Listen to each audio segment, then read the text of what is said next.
Cette attaque est d'une ampleur jamais vue ces dernières années au Proche-Orient. Elle a été déclenchée par le Hamas 50 ans précisément après la guerre du Kippour. Elle déstabilise politiquement Israël. À la tête du gouvernement le plus à droite et le plus religieux de l'histoire israélienne, Benyamin Netanyahou, Premier ministre israélien depuis 16 ans, traverse la plus grave crise politique de sa carrière.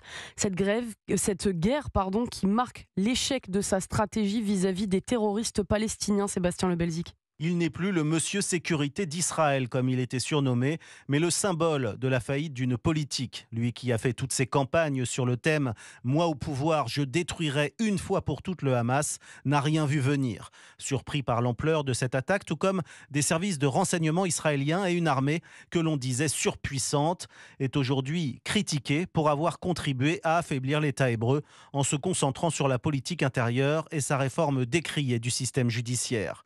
Plusieurs centaines d'anciens militaires et de responsables de haut rang ont tiré la sonnette d'alarme ces derniers mois, appelant le gouvernement Netanyahou à se concentrer sur les vrais problèmes du pays, à savoir la situation dans les territoires palestiniens.